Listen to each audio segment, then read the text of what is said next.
on this rap-ish. I ain't even broke a sweat, homie, this practice. Pondering my next move, staring at my track list. Hope I ain't miss my window. Praying like a Baptist, Seattle's own. Tired of this Game of Thrones. They made a list of the best rappers, and guess who wasn't on? While the disrespect continues, I'm steady packing these venues. Guess if you ain't at the table, you on the menu. And I'm that spitter, baby. They don't want you to see, but everybody south of Capitol Hill's rocking with me. Boys smoke the trays and plan to getting their life together. I'm comfortable with my role, so I'm like, whatever. Me? I ain't got a job, but I work hard. And you don't work hard, but you got a job. The irony is I'm judged while you feel the applause. I'm slept on, that's why I had to set this alarm. My dude is armed, I'm armed with this arm charm. Body banging like she got that cream from Barry Bonds. Yeah. I did it for the city, I did it for the love, I did it for the people, I did it for us. X-ray season is here, a real hitter with a mic, I'm everything that they fear. With that, hood ain't the same, I was all on their ass, I'm level-headed. So yo, my dudes love when I spaz, and I'm so over Seattle's passive-aggressive attitude. They don't call you back, what they really saying is F you. While I'm from the same place, I move at a different pace. I prefer if you just said it to my face, damn, I did it. I did it for the city, I did it for the love, I did it for the people, I did it for us. Average dudes with they average spit, writing average rhymes, knocking average chicks. The closer I get, I can feel the people starting to shift. I'm loyal to a fault, and everybody can't come with. Rap's a rich man's game, I'm only playing with change. They bang models and singers, I'm knocking my own flame, I'm different. The crowd, I move with the chosen few. Black thoughts, I could be the front man for the roots. No diamonds and gold, I'm on my sticks and stones. If we can see your panty line, you should have on a thong. My team is strong, through this fire we forged the bond. And they already know what it is when I get on. To the hearse, party like it's December 31st. When I'm on my deathbed, I probably cracking my nurse. You ain't got the bars to compete. I'm a verbal athlete, deflating these boys so they say that I cheat. Damn, I did it. I did it for the city, I did it for the love, I did it for the people, I did it for us.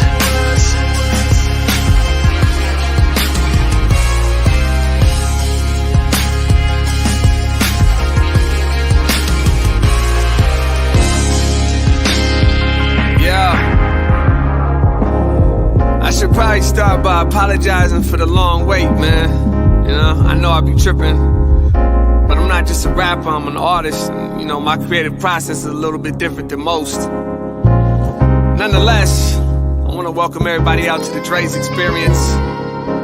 I got TCF in the building. My whole camp's here with me. I got the band in here laying this cool-ass vibe. And I'm Seattle's own. Let's get into it. Welcome, everybody. Happy Monday to you. Welcome to the Morning Update Show. I'm your co-host, Trey Holiday, and I want to extend a very warm welcome on Media Matters Mondays. Just came up with that one. Got to make sure I do this with my co-host with the most. He's joining us from his home studio today. What up, Big O? Hey, what's up, Trey Holiday? Actually, this is my second home studio. I'm here in Rocky Mount, North Carolina, at my dad's house. A lot of people might recognize the background here. Came down to check on him. So, yeah, it feels just like home, though. And by the way, you look great. Oh, thank you so much. I'm loving the lighting over there. It's really popping off your skin tone this morning, brother. I'm loving the sunshine and the warm weather. I bet.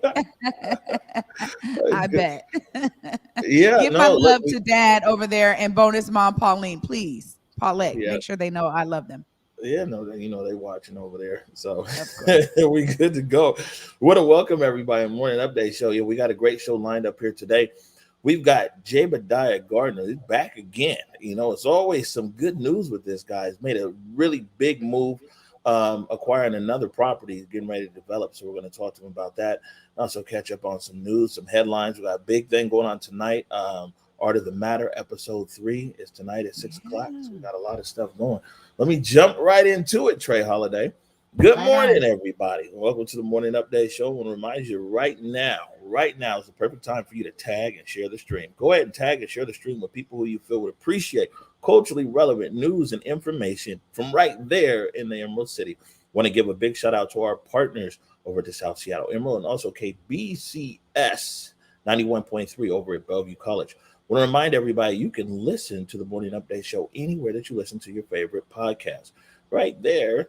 There it is. Salman's got SoundCloud, but you can also listen to the Morning Update Show anywhere. See, it's an active set here. You can listen to the Morning Update Show anywhere that you listen to your favorite podcast, whether that's Google, Spotify. All you have to do is search Converge Media Network. Time right now, we got this link in the comments, and this is the Here For Us Walk.org campaign. Here For Us. And Trey, it's a resource there where, if really it's geared, it's kind of in reverse of how usually the links go. It's a resource for everything. So whether vaccination, testing, but it's really geared towards people who might be hesitant. But we got that link there in the comments. We get some good feedback on it. Yeah, I bet, because honestly, I mean, this is the intentionality. And I think people can really feel that intentionality in terms of connecting with the Black community more specifically. And I think it's a great thing because they went through Black curators, Black producers, working with Black large media outlets to make this happen. And the idea is that the Department of Health is saying, we know that we need to be really mindful of how we're approaching, this community is right on, and it's spot on all throughout that campaign. Yep. Here For Us.org. Salman has put the link in the comments there. Also, one of the Governor Inslee, they said mask mandate's going to end March 21st. So vaccine card mandate in King County here ends March 1st, but statewide, looks like March 21st, the mask mandate is going to end for just about everybody. There's a few sectors that it won't. But man, what's life going to be like without the mask, huh? Well, I'm going to tell you this. I don't know about all of this information coming back and forth. Me and my son, we were talking about this yesterday. And the truth is that I'm still going to be wearing my mask. Oh, I'm not going to lie. I don't know. I think I've always been weirded out with people sneezing in public and coughing in public. When you realize that with the science, a sneeze can linger in the air for so much longer after the sneeze has been sneezed. So, part of me is like, look, I don't know that I feel comfortable even, with this mask mandate lifting. I think I'm going to still be wearing them. In other parts of the world, especially in Asia, wearing a mask in public is just a part of everyday life. That won't pass here in America. But yeah, so that's the update there. So one big thing was Friday was the sentencing of Kim Potter. People might remember that Kim Potter is the former officer there in the Minneapolis area that shot and killed Daunte Wright. And a jury found Kim Potter guilty, but the judge in the sentencing was extraordinary. The judge ended up going against all recommendations and sentencing for 2 years, 16 months in prison and 8 months basically in supervised release. And during the sentencing, the judge, if you see it, the judge gives a lot of empathy and compassion towards Potter while almost disregarding the victim. And there's a lot of outrage here on this sentencing. We got a clip here of Katie Wright. This is Daunte Wright's mom right after the sentencing, and it's powerful what she said, that white women's tears can trump justice. Kim Potter murdered my son, and he died April 11th. Today, the justice system murdered him all over again. To sit there and watch pouring my heart out in my victim impact statement that took so long to write, and I reread it over and over again, to not get a response out of the judge at all. But then when it came down to sentencing Kim Potter, she broke out in tears. So once again, we are standing here to say that we're very disappointed in the outcome. Yes, we got a conviction, and we thank everybody for that. But again, this isn't okay. This is the problem with our justice system today. White women tears trumps justice. And I thought my white women tears would be good enough because they're true and genuine. But when they're coerced, coached and taught by the defense attorney, I guess we didn't have a win in this at all. Trey? Wow. I mean, this right here, you know, the truth of the matter is as we watch these kind of cases unfold, it's one of those things that really propels the need for new systems being put in place. The idea that the judge has the full discretion to decide something like this, and like you said, going against all recommendations. You start to wonder when you talk about, you know, judges, it's supposed to be coming with their unbiased ideas, their unbiases. Honestly, we start to see them show up in cases like this. And, you know, she's right up there about white woman tears, you know, trumping justice in this regard. At the end of the day, 2 years, I mean, 16 months in prison, 8 months with supervised, that is nothing compared to, you know, how the jury foresaw that this person, Kim Potter, was guilty. Ultimately, this is really, really unfortunate. And I'm hoping that this kind of case going down in the records really will propel people to say, this is exactly why we need something different, man. This system is working only for a small few of us here in this country, and it really has disregard for others. Yeah, well, one of the things Katie Wright said was that she felt that Kim Potter showed no remorse. And during the whole trial, she never referred to Daunte Wright by his name. Kim Potter called him the driver the whole time. And some of these things here, and you know, like you see her saying, she felt that like the judge, which was wild, you know, the judge was sitting there crying in the sentencing. I mean, given an 18 or 16 months in prison sentencing, right? It was sitting in there crying. And now a lot of people who this judge has sentenced before have come out and talked about the heavy sentences that they got. But yeah, this is where this case is right now, and it's created a lot of controversy across the country. Ben Crump is a lawyer there in this case, and you know, it's just difficult to understand. You know, the judge's rationale in that, but I have a feeling that this isn't over there in Minneapolis. So we do have some good news here. I want to make sure and slide in there at the top of the show. International news, man. You know, it's having some of that black girl magic that you're always talking about. Elena Myers, 37 years old. She got another medal over there in the bobsled. She's the most decorated black athlete in Winter Olympics history. Found a clip right here from down in Atlanta, Georgia. She is now the most decorated black athlete in the history of the Winter Olympics. Georgia's Elena Myers Taylor returned to the medal stand today. The Douglas County native already won a silver medal in the new monobob event, and today it was back to more familiar territory, the two-woman bobsled. She came into this day in third place, and with the help of two more solid runs, Myers Taylor was able to keep distance from a team from Germany in fourth place. Germany also took the gold and silver medals in the event. Myers Taylor has now won 5 medals while competing in 4 Winter Olympics.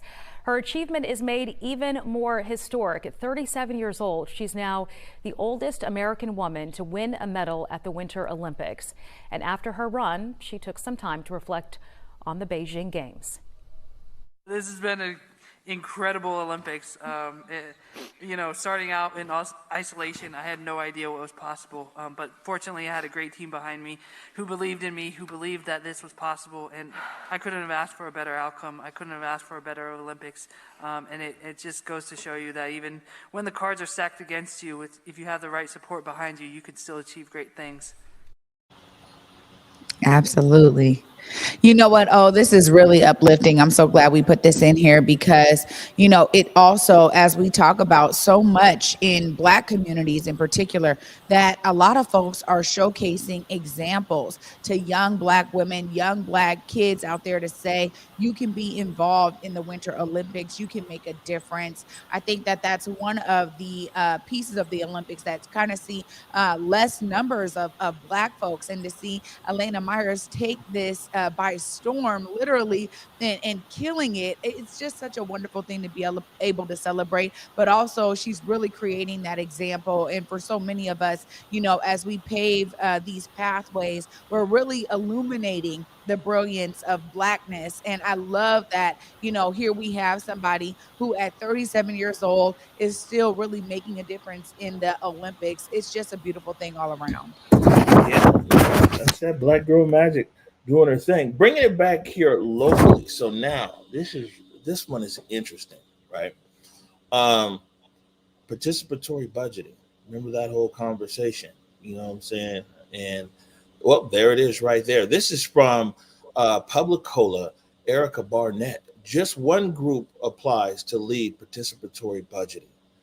So basically, you can bring that down. Basically, there's just one group that applied for this. You remember that it was $30 million that Mayor Durkin had, well, out of the 100 million, and that the ultimately ended up being 30 million for participatory budgeting. It was supposed to be another 30 million this year, but the city council wanted to do something else. But basically, this is this big participatory budgeting program for the whole city of Seattle. And according here to Publicola, there's just one.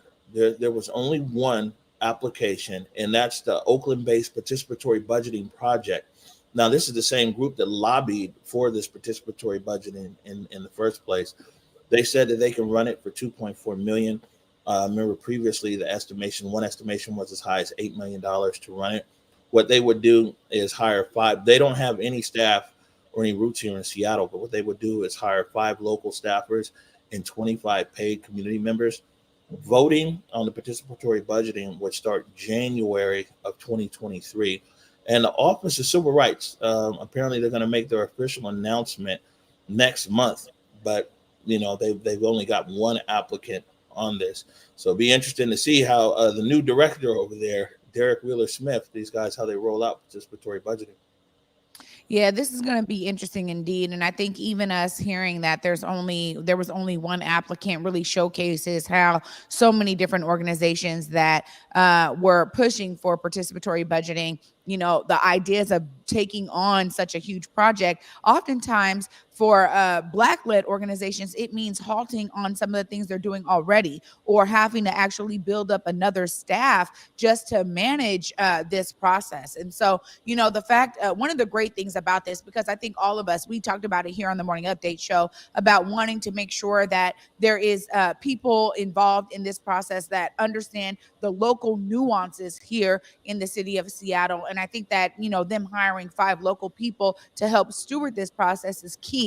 But also, they do bring a wealth of knowledge and experience with regard to participatory budgeting. As we've said, this is one of the largest amounts of money coming through a participatory budgeting process in the nation. We really have an opportunity here to showcase how it can be done in the city of Seattle for the rest of the nation to learn from. But again, this is going to need those community members to step up, and those 5 folks that really are, connected in ways that, say, look, this is how this money needs to be spent, and really having that opportunity to open it up citywide for voting. This is going to be great. I mean, one of the things that we do see, when it comes to participatory budgeting, is it's happening in unincorporated areas of King County right now. So there are some processes that are taking place that are really rooted in communities. And I think learning from all of these processes is going to be influential in how we do participatory budgeting moving forward. Yeah, well, a few thoughts. One, it's interesting that a lot of the momentum, at least the visible momentum we're seeing around participatory budgeting, it kind of died going into the budget process, last year. Like I said, the mayor wanted to put another 30 million in there, bringing the total to 57 million. Didn't really hear anybody rallying, trying to, keep that money there when city council decided against that. And then, we'll see what happens. It's going to be an interesting process. This 30 million was specifically out of the 100 million that was initially said was supposed to help Black people. But then, legally they said BIPOC. But this is going to be a budget process where a whole city is voting on something. And so, I'm optimistic here. I want to get the director. We need to talk to the director, Derek Wheeler-Smith. You know what I'm saying? Let's talk to the big dog over there and It looks like they're going to make this announcements in the coming days in March, and we'll see how this rolls out. I mean, definitely, I'm always the optimistic and the glass always half full person. So I'm hopeful that this will, turn out the way expected. But it looks like for sure things won't get moving on it until January of 2023, as when they want to vote. Oh man, this is real big and interesting news here. On the positive, on the art side, I'll be honest with you. I've done a lot of things, Trey Holiday, and I've even been to a opera, but I have never seen a black opera. And coming to McCall Hall, the Seattle Opera, they're bringing the opera Blue to McCall Hall. Actually, starts on the 26th. Have you heard of Blue? Have you been to a black opera? No, this will be the first for me. Now, it doesn't mean that I haven't seen Black people perform in operas, but this is one that is centered around Black experience for sure. And honestly, I am excited to be able to see this show. This is going to be interesting for sure because, I've actually being an arts person, I've actually met several Black opera singers, but the idea that this is a story really centering Black experience, Black family, sisterhood, all of that, this is going to be so interesting to see come to life on stage at McCall Hall. All right, so I got a little couple fishing around last night, and I was able to put together a short clip here. This is part of the performance of Blue. It's just like 2 minutes, and basically, just real quick, there's a story here of a Black family, and the husband is a police officer, and man, unfortunately, spoiler alert, but unfortunately, their son is killed by a police officer. And so this is just some scenes of here, but I want to point out the story doesn't end on like, oh, okay, killed by a police officer. The story is really about the centering of family. But let's take a look at this clip. Baby on my back, walls of love. Keep on keeping on, like our ancestors used to do.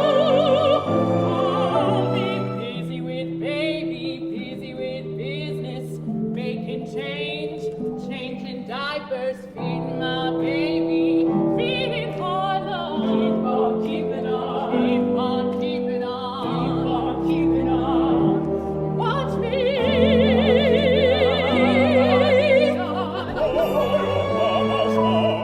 Oh, you have my nose. You've got little fingers. I've counted all your toes. I love your seashell ears. I love your wish of hair.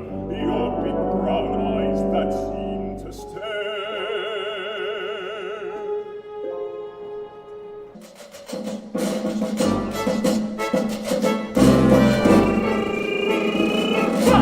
Yes, sir. Got my own private portrait locked down. This is not a drill. Subject in custody, lights out. Yes, sir. Stay alive. That's what you're supposed to do. Look at you. Dressed like somebody's damn gypsy. And get a haircut, pull up your pants. Remove the jewelry. Take off the hoodie. Take off the hoodie, the hoodie, the hoodie, the hoodie, the hoodie. Stop black boy.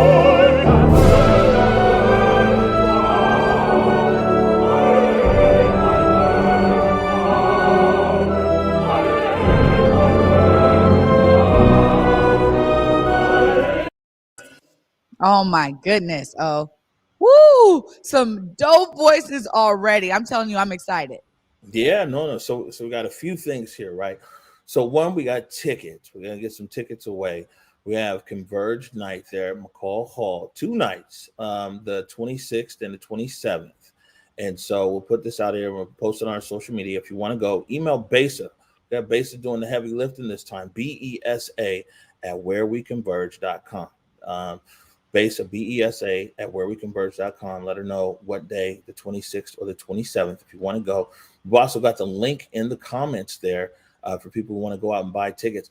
And Trey, you've got a guest coming on Wednesday. Go ahead and put up this overlay here, Salman.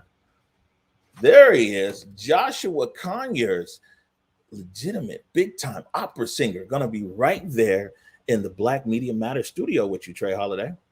Yeah, this is so exciting for me. I mean, all of these interviews with cast members and performers and singers, this has been such a whirlwind of a great experience for me all around. I'm so excited to be able to talk to Joshua about his experience on in this opera. You know, I mean, Blue it's got a very unique storyline, and for somebody like Joshua, who's an opera singer and been performing in other performances, I really want to know the difference between this Black opera, you know, for a Black man such as himself versus other things he's done. So yeah, a great opportunity to dive into some deep conversation with him about Blue. I'm really looking forward to it. All right, that's Wednesday. We got one more thing here we want to go over, and then we're going to take a break, and we've got Jaebadiah Gardner. Tonight, 6 p.m., episode 3 of Art of the Matter. This one took it back to Belize. I know your favorite spot. I took it back to Belize. T-Dub talked to the artist Kevin Morales there in Bella Vista, Belize, in the Toledo district. We got a short snippet right here. Everybody now, everybody do your thing. I'm always here in my studio working from Monday to Saturday. So art is full time for you. Full time, yes, full time. Sweet Belizean girl. Whoa, whoa, whoa, whoa. Oh, sweet Belizean girl. Oh, come on. Sweet Belizean girl. Tonight at 6:00, I saw you in there. I saw you. Oh yeah, look. I mean, that's what I loved, being able to talk to T-Dub about this, because honestly, you know, there was a world of artistry that we got to really dive into out there in Belize. And so I'm so looking forward to this episode dropping tonight. T-Dub having this amazing discussion. And as she said here on Friday, you know, connecting with artists out there, it's like this is just a part of their life. And I love how she had this juxtaposition between art out there in Belize just being like, hey, I'm just an artist, versus kind of art in America where it's like, you know, how do I capitalize on my talent? And out there it's just like, hey, I'm just doing it. You know, yes, they do certain things and they make money, but that's not the goal. And it's not this driving factor for them. And she's like, yeah, it really gave her some internal reflection. So I'm really looking forward to hearing this discussion with her out there with Belize artists. It's great. All right, good stuff. Time to take a break. And up next, there he is, Jaebadiah Gardner, CEO of Gardner Global. You're watching the Morning Update Show. Hey guys, Lisa Gordon here, and before heading to Belize, Trey Holiday and I had to make sure we linked up with our good friends over at Market Street Shoes to, of course, grab a few things for the trip. From bags to socks, shoes, sunglasses, earrings, and more. Before going on any trip, make sure you stop at Market Street Shoes. Trust me, you'll find just what you need to make your trip not only enjoyable, but fashionable.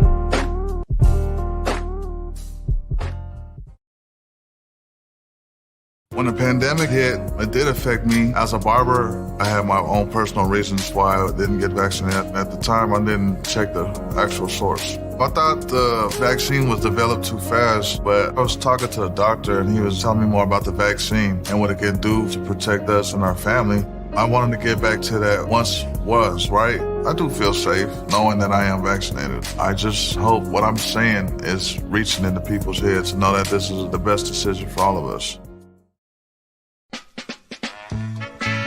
Everybody now, everybody do your thing. I'm always here in my studio working from Monday to Saturday. So art is full time for you. Full time, yes, full time. Sweet Belizean girl. Whoa, whoa, whoa, whoa. Oh, sweet Belizean girl. Oh, come on. Well, both of us on the at the same time, and it's like, wait, welcome back to the Morning Update Show. There we go.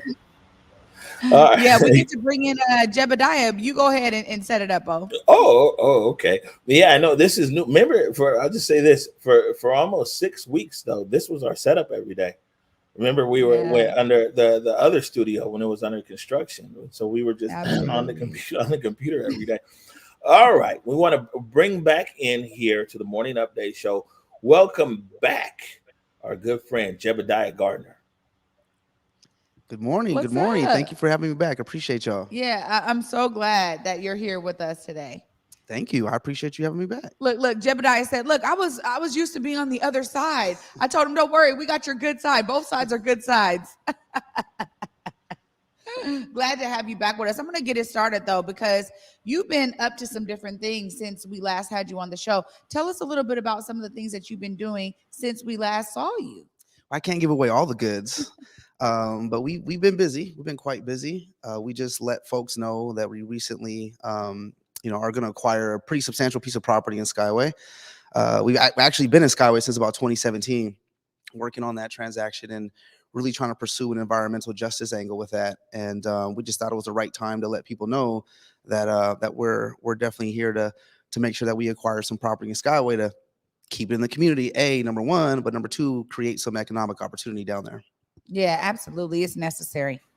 Yeah. Now this was an interesting one right here. Can you get more into some of the details around the acquisition, because you partnered up with like the State Department of Ecology, right? Sure did. Shout out to the Department of Ecology. It took a couple years before we were able to, work out a working path forward with them. And they saw a lot of opportunity in creating affordable housing and affordable home ownership. And after a couple years of just going through the nitty gritty with how the process was going to work, how the acquisition, was that even going to happen? And they stepped up, and just their vote of confidence from the state of Washington is huge, so huge. So, they stepped up and essentially made the first investment. And so for the state of Washington to do that is huge. And, Big O, I'm not a fan of like playing in the government sphere when it comes to, shaking my tin can. I like to hang out in the private market. But this was something that we needed real help from. And for a lot of folks who don't know, the state of Washington has a bucket of money, a pool of money dedicated to clean up toxic sites around the entire state. And obviously, the most toxic sites always end up being in the hood, where it was mainly POC. So I'm like, hold on, we got to clean this up. So I was able to to bring this opportunity to them, and they saw value in it. And so here we are. $1.4 million is what they've initially invested. And we're going to make sure we clean up the site. Well, this is really,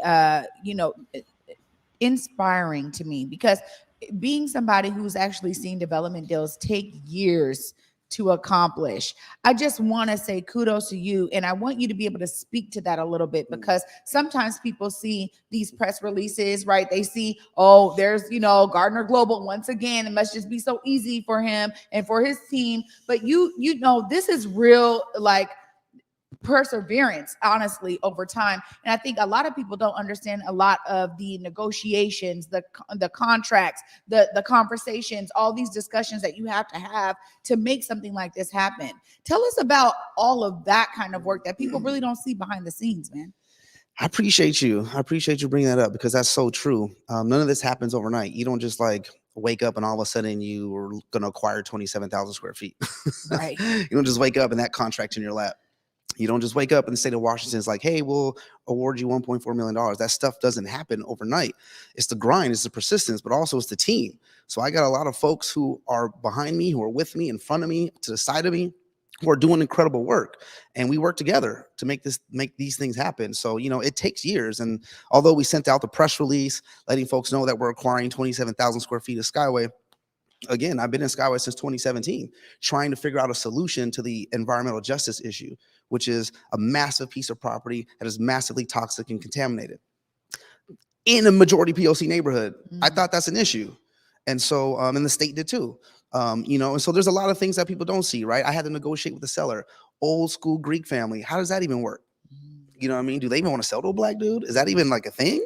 You know what I mean? Like, so, I have a strong legal team. I have a strong project management team, and we keep it pushing. We don't take no for an answer when it comes to this game, because, traditionally we've been disenfranchised from playing this game. So welcome, hello, I'm here, we're here, and we ain't going nowhere. Yeah. You know what I mean? So a lot of work. A lot of work. Right. And what's going to happen now? So you acquire the land, and clearly it needs to be cleaned up. And so maybe you can talk about your guys' expertise or the partners that you guys are bringing on board for the cleanup. And then what's ultimately going to be developed there? Yeah, so we're several years out before anything's really going to happen. You know, we got to we're in the first initial phases of trying to understand how toxic the site is. We know it's toxic. There was a gas station 80 plus years ago, and then there was 2 laundromats on top of that. So it's pretty bad from a soil contamination perspective. So, you know, without getting too much in the nuance of the details of how we go about the process, because I geek out, I nerd out on this stuff. This is what I do every day. But it's going to take at least another couple years. A, we got to study it. My team has to study it. B, they have to come up with a solution for it. And then 3, C, we have to come up with more funding to remediate, to actually clean up before we can do any building. Before we can even put a crane anywhere, we have to do all those things because we're going to do it right. We can't take no shortcuts. So, you know, Big O, to answer your question, you know, we're looking at affordable housing, traditional affordable housing on the site. And we want to create some home ownership opportunities for people, especially Black and brown folks.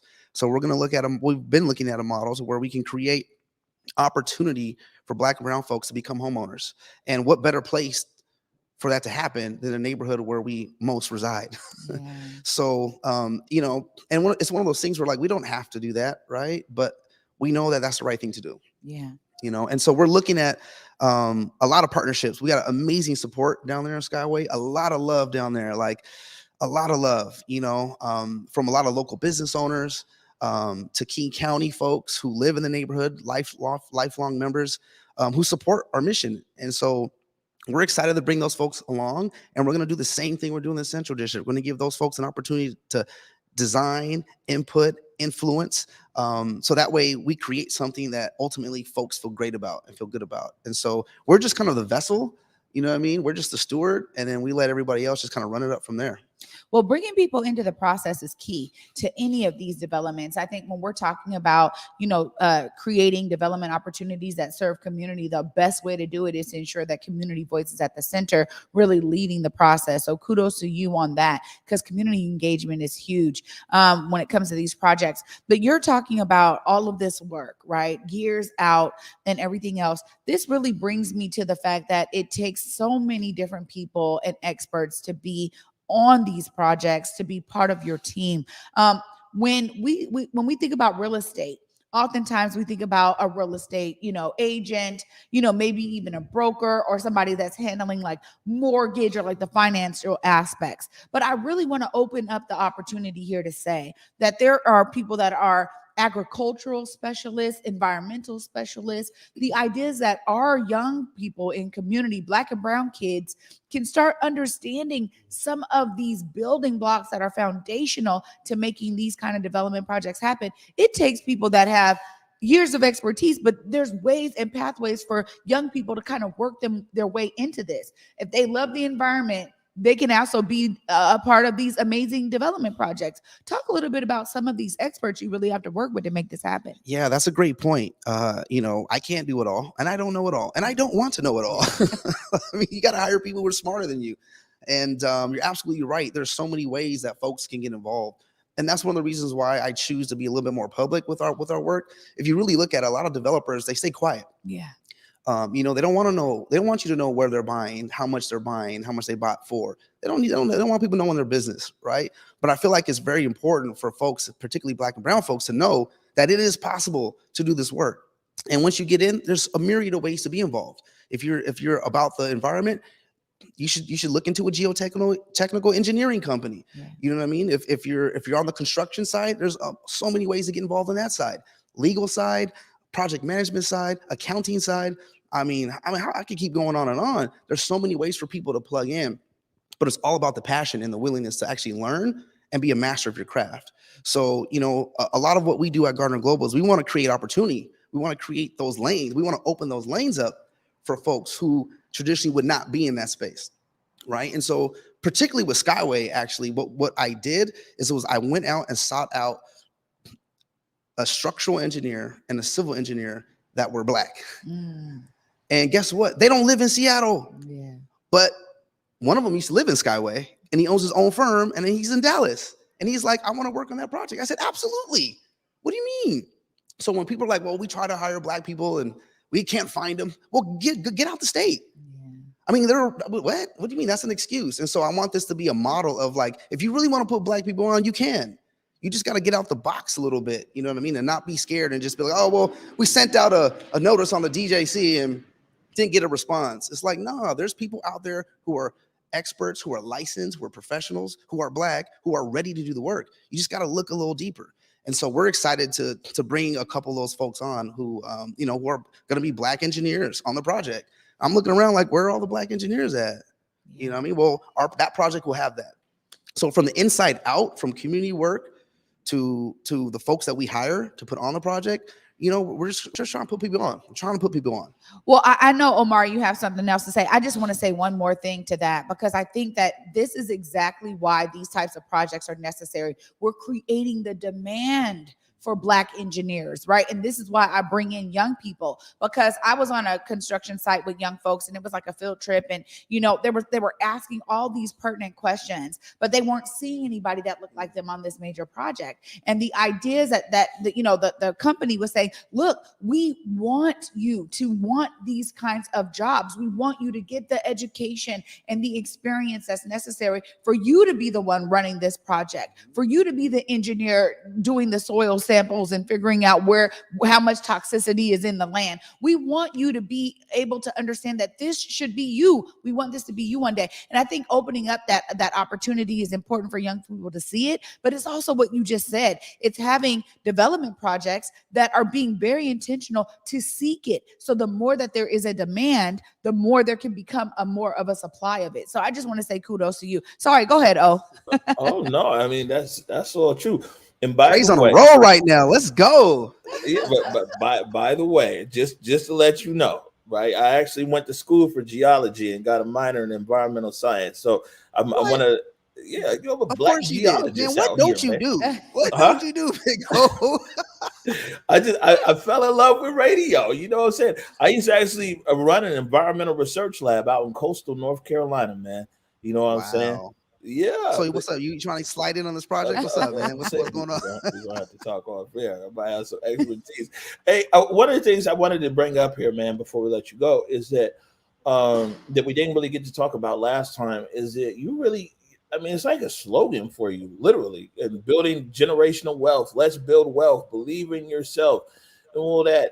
We talked a little bit last time about the book, but like, where does this push for you in wanting to create these opportunities, or at least impart knowledge for community members about the importance of building wealth and generational wealth? A lot of people get wealthy and kind of keep it to themselves.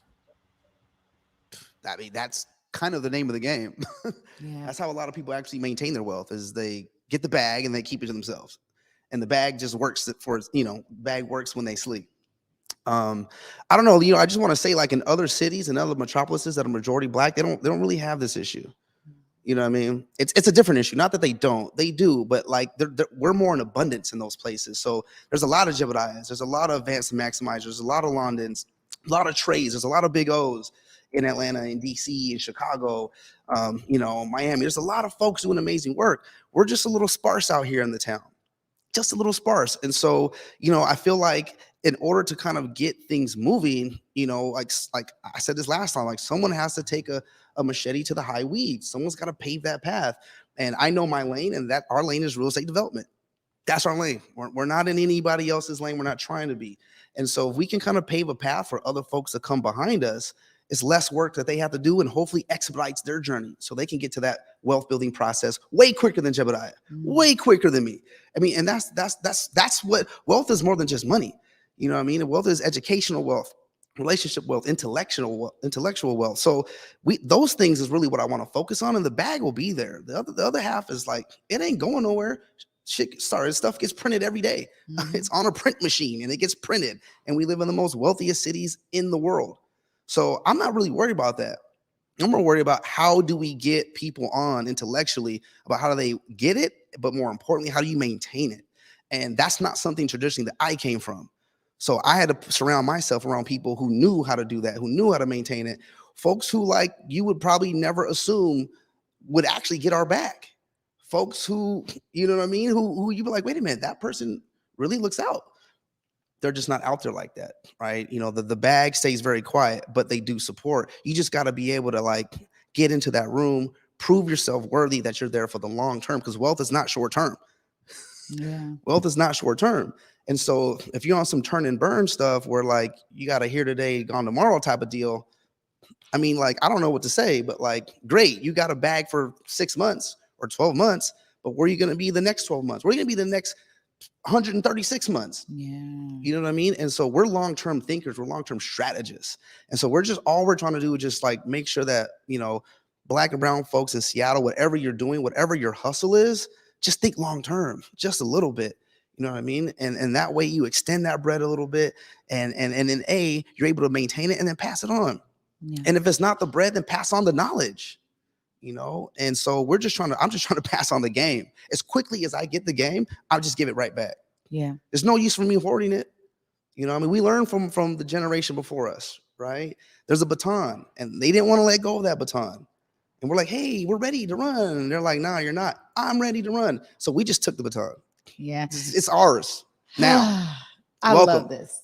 I love this so much. This message resonates with me so much, because you're absolutely right. And so much of it is about proving to yourself, right? Like, you can do this. You can go out with your own knowledge, your expertise, your passion, right? All the things that you need to make it happen. Man, Jaebadiah, always great to have you in here with us. Always great to have you in here with us. So much. Great interview with Jaebadiah today. Oh, yeah, no doubt. And you know, but I'm gonna remove myself here from the stream, and we're gonna let you look right into that camera right there, Jaebadiah, and tell people how they can keep up with you.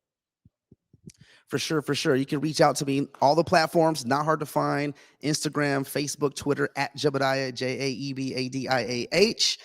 Feel free to reach out. Feel free to, you know, drop a DM. You know, like, I'm always responsive. I respond to everybody who hollers at me, because we got a lot of building to do, and we got to do it together. So let's build wealth. Appreciate you guys. Thank you for having me. And, you know, let's just keep on the grind. let's keep on the grind. I'm with it, man. I'm ready to keep on the grind with you, brother. And we appreciate you for being here. And honestly, I just appreciate your message and your intentionality to open up your expertise and everything that you're learning to the rest of the community. It's necessary. So thank you for your work. Thank you. Absolutely. All right. Well, there we go. We're going to take a quick break right now. And when we come back, me and Trey Holiday had an opportunity the other morning to talk to Black Violin. You're watching the Morning Update Show. Every student who wants to play music should have the opportunity to. Do you know any young people that are excited to start learning music or pick their instrument back up? Seattle Jazz Ed is now enrolling for spring classes. Open to youth across the area, all music programs are offered on a sliding scale, pay-what-you-can model, and free loaner instruments are available for every family. Taught by some of Seattle's finest artists, classes are designed to meet musicians where they are in skill level with options for beginner, intermediate, and advanced level. And this season, we're opening up ensembles with options for drummers, vocalists, and instrumentalists of all kinds. Registering for March classes can be done online or over the phone, and you can learn more by checking out seattlejazzed.org or calling or texting 206-324-JAZZ.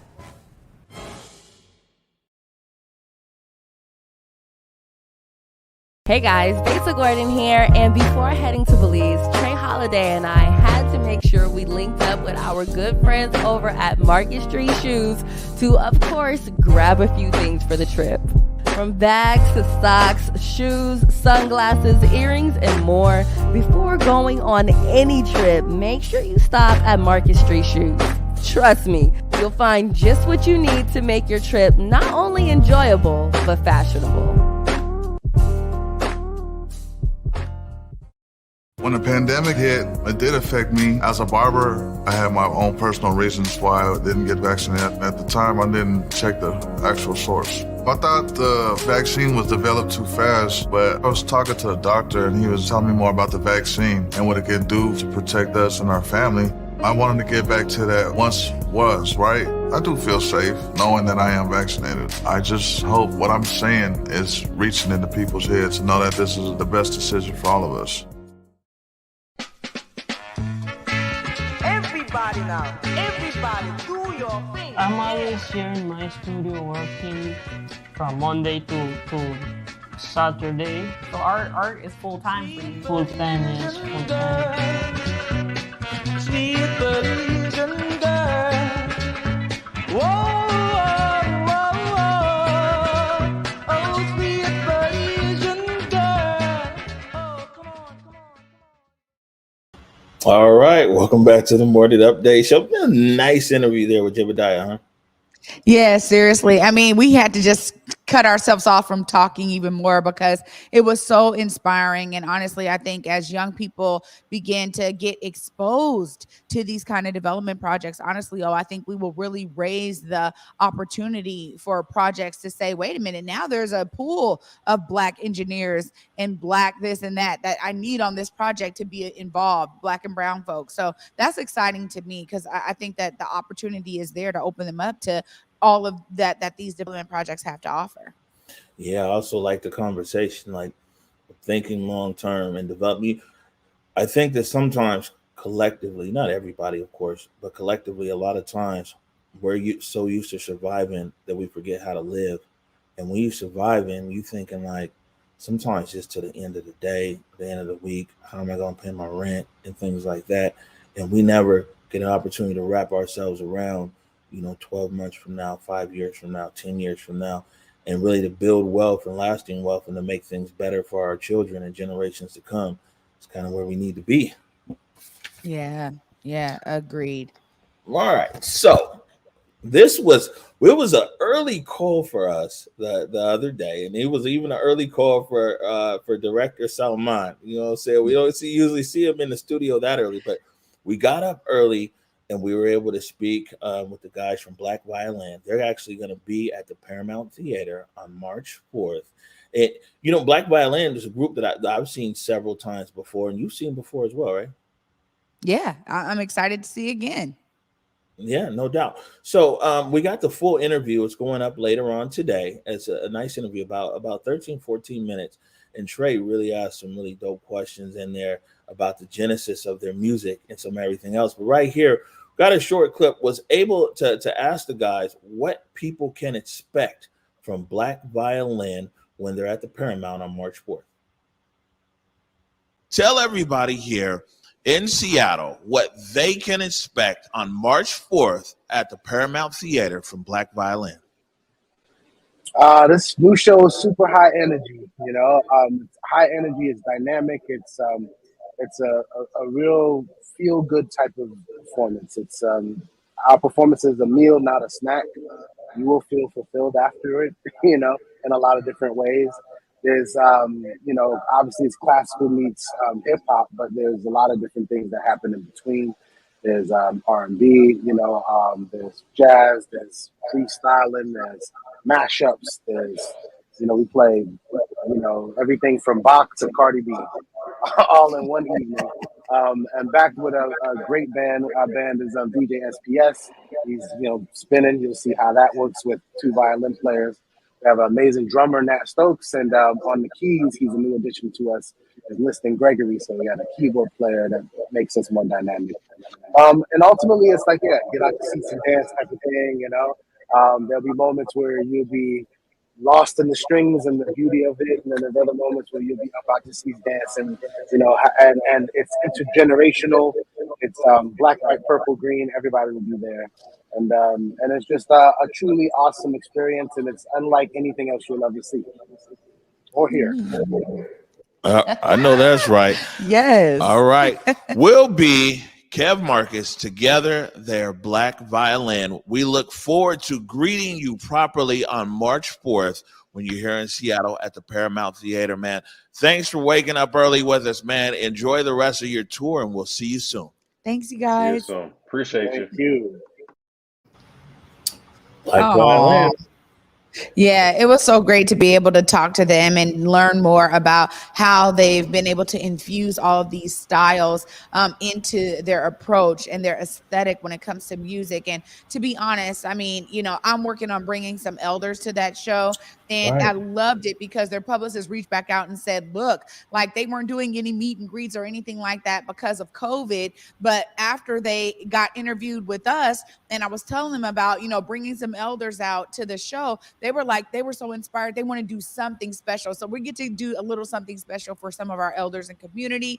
Dr. Maxine Mims in particular, who will be turning actually 94 years old. And it's her birthday that day. And so she does Let the Strings Speak right here. That is also focusing on Black, artists and musicians that play string instruments. And so they were actually really inspired by that. So I'm so glad. It was a great time with those guys. Can't wait to see them on the 4th. Right. And you can catch the full interview of me and Trey Holiday and Black Violin. That's going to be up later on today after the show. And it looks like, let's see, we got a few more things. Oh, my goodness. Ooh, tomorrow is a busy day, my friend. It is, bro. So, so the political season has started. And our first up here, we can go ahead with this. Stephen Thomas. Overlay there. Stephen Thomas is running for King County prosecutor. So Stephen Thomas will be here tomorrow. Where'd he go? Yeah, well, I thought we had an overlay for him. Maybe not. He'll be here tomorrow. But then also you got Rob Ross. Rob Ross from Penny Pension Records. There he is. Look at Rob Ross. So, man, Rob, they got an event going on this weekend, a pop-up, a lot of vendors and everything else, which is happening. He's going to talk about that. Then, of course, we got Queen Bree. It's Tuesday. And so we're going to get an update from Rainier Avenue Radio on all the Black History Month events going on there. So full show tomorrow. And like I said, it's going to be interesting to talk to Stephen Thomas. That King County prosecutor race, Trey Holiday, is a race I think that, man, it's going to be contentious. We'll see. I could be wrong, but I really think that there's a bunch of different viewpoints, and it's almost polarizing viewpoints going into this prosecutor's race. Yeah, absolutely. I mean, even what we were just talking about in terms of Kim Potter. I mean, one of the things that I appreciated in Stephen Thomas's ad for this run for King County prosecutor is that he's bringing lived experience into it, right? He's also really gleaning from the history of this nation and this country that really has excluded Black people from, the realms of justice that we've seen, other races be able to take advantage of. I mean, this is something that's really key here. And when we talk about a lot of the propensity for some of the reasons why these cases take place in the first place, it's really because communities have intentionally been divested from, opportunities have been blocked, barriers have been put in place. So the idea is that a prosecutor will be able to take that into consideration, with regard to their outlook, I think is really going to be interesting. And I can't wait for him to be here tomorrow so we can kind of dive into some of that and how his background and his upbringing, and he talks about his childhood and how that plays a part of, how he really sees justice unfolding. And so I think you're right. Oh, well, we'll see, but I'm really interested to kind of get his take on some of those things there. All right. And there it is right there. We right worked hard. We need to make sure and get that in. All right. So one last announcement here. Again, reminding everybody, 6:00 tonight, Art of the Matter, episode 3, spotlighting Kevin Morales down in Bella Vista, Belize. And Kevin is actually going to be joining T-Dub live. So it's going to have a live question and answer with Kevin Morales. So we're really, really, really excited about that. Absolutely, we are. And, again, I mean, this is something that is so unique. Art of the Matter really takes on the artist's perspective on art, why they do it, what their influences are, which is so unique for each artist. Can't wait for this episode to air tonight. Kudos to T-Dub, man. They're doing a great job on Art of the Matter, by the way. If you haven't checked out these episodes, I promise you, they do a great job of infusing not just the artist's perspective, but also T-Dub's in each one of these episodes. So it's a great show for sure. No, this is true. All right. Nearing the end of the show, Trey Holiday. Any last words from over there in the Black Media Matters studio? Oh, yes, on Media Matters Mondays. Oh, I got to say here Hello. that honestly, I am so inspired. Jaebadiah Gardner coming on for Gardner Global, talking about the reason behind him opening up those doors and peeling back the veil on these development projects to actually be able to provide an example of what it looks like to be open to bringing young people into it. There's so many different things that he said today that were inspiring. I really hope that you out there in the audience are just as inspired as I was, because Jaebadiah is seeing himself as a part of the solution. He was like, look, I may not have the money. I'm going to figure it out. I'm going to create this thing. I'm going to do this real estate. And he's doing it. The idea is that all of us can be inspired by such a story is there, alive and well. Take heed, you guys. See yourself as part of the solution. All right. Good stuff. You're right on all that. See yourself as part of the solution. I like that, Trey. Okay. Well, like I said, 6 o'clock tonight, Art of the Matter with T-Dub. And yeah, man, I'm like I said, out here in Rocky Mount, North Carolina. You know what I'm saying? And the weather's nice and the food is good. But I promise I'll come back to the studio. But yeah, don't be gone for too long. We're gonna miss you, but also understand you taking care of Pops and make sure you give him my love. Will do. And on that note, right there, I want to remind everybody: go forward in your purpose, go forward in your humanity, and until tomorrow at 11 a.m. Peace. Peace.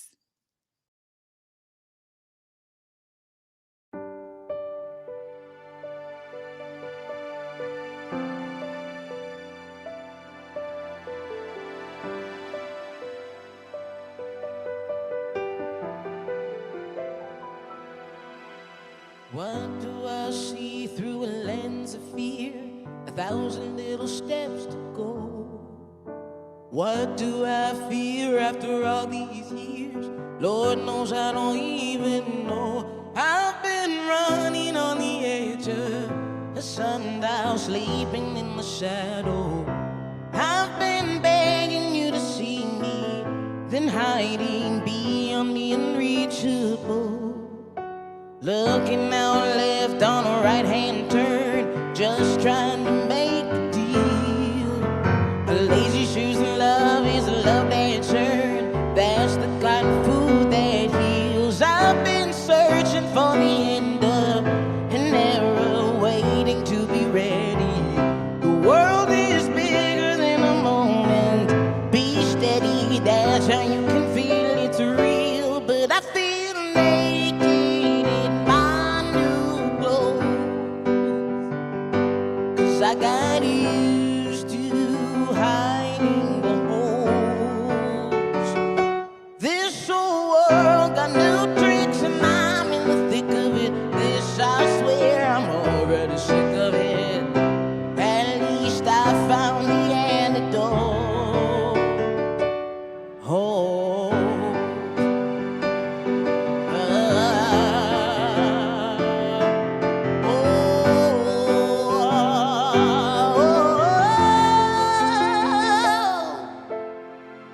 I know no one is a shadow. I know no one is a shadow. I know no one is a shadow. I know no one is a shadow. I know no one is a shadow. I know no one is a shadow. I know no one is a shadow. I know no one is a shadow.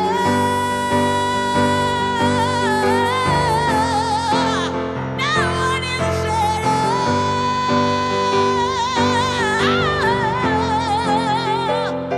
But I feel naked in my new clothes, 'cause I got